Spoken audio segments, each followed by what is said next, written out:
Alright, so I've finally finished meshing out the entire level. I did end up changing quite a lot from the initial design document maps,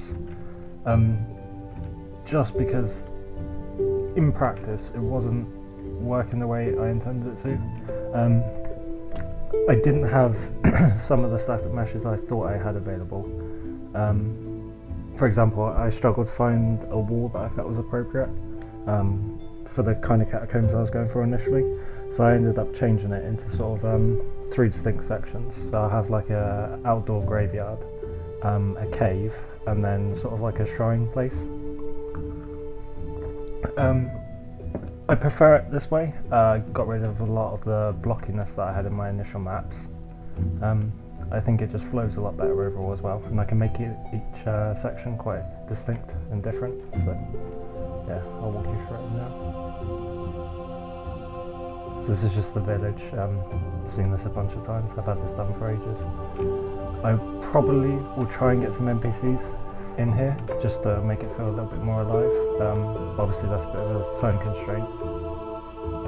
I'll definitely have sort of a quest marker around here just to initiate sort of the quest. So this is the poor person's burial site, sort of catacomb area.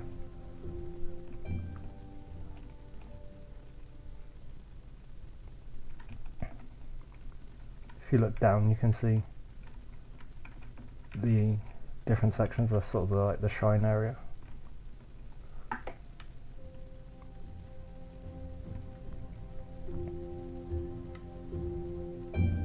Obviously there's no enemies in the level yet because I haven't finished all the AI yet. Health pick up there. Just more graves. This will lead you down to the caves.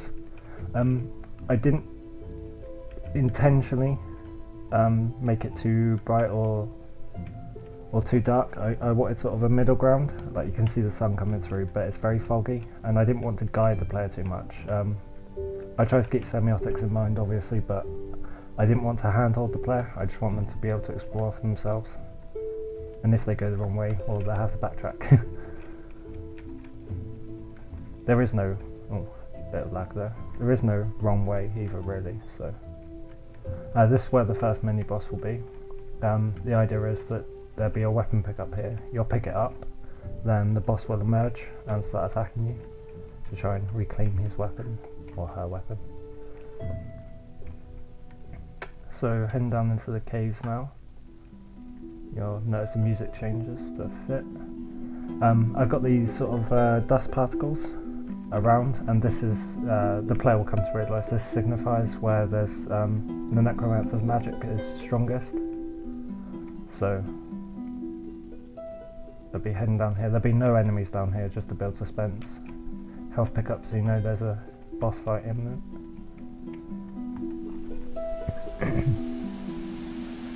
And then this is the cave where the first sort of side boss will be. You won't have to kill him to complete the main quest, but you'll get bonuses if you do.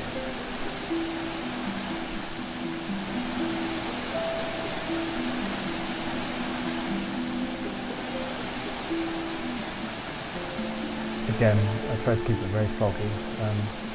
I think it's bright enough that the player can see what they're doing, but again, I wanted to build on the mood and the atmosphere. Obviously while keeping the gameplay as friendly as possible.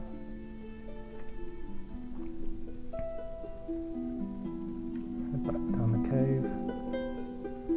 Just some vines and stuff on the go. Pools of water. General sort of cave stuff. There'll be another weapon guardian here. Again, the bosses will only appear, well the weapon guardians, will only appear when the player picks up their weapon.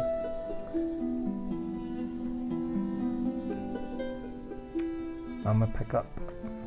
So the idea with this is that if the player is experienced or if they're an explorer, they won't initially engage the guardian, they'll come to the pickup first.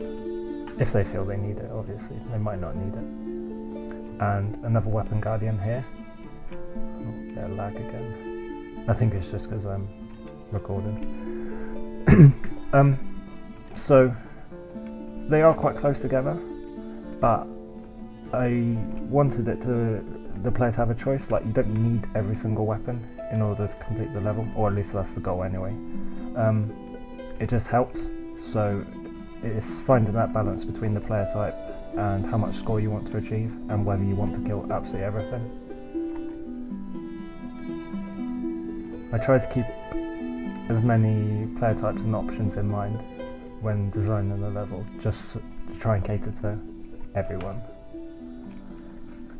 I'll pick up. I'm a pickup. Again, they're there if you want to explore and take them before fighting the weapon guardians. So this is the final section. This is the sort of shrine area where the rich people are buried. So you've got pews, gravestones. Again, music changes. There's a lot of dust particles and like green sort of flames around here, just to signify that this is where the necromancer is hiding out.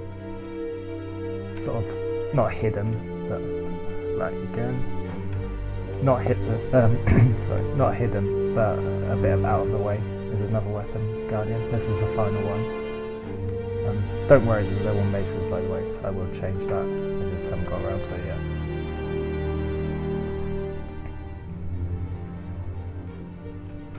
I'm gonna pick up blood in them because why not? I'll pick up.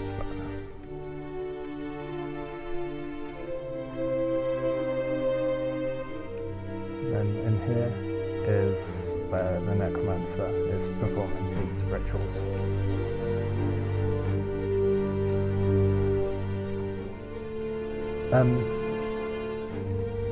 I might need to sort auto exposure out a little bit more, just because in here it does get a bit dark. I don't know, I'll see how it feels when you're actually fighting, just because as long as you can still see the enemy, I don't have that much of a problem with it. It just feels a little odd to sort of have all the light taken away sometimes, but I don't know, I guess you could argue it's thematic. We'll see. I'll see how it feels when I'm fighting. Anyway, that's the entire level. I'm glad it's done. It took quite a long time, but I liked how it turned out, so that's good. I'll be working on the AI now today, UI as well, and maybe getting just the basic sort of quest and score system, just because I want to have it done by Monday, because I have other things I need to be focusing on.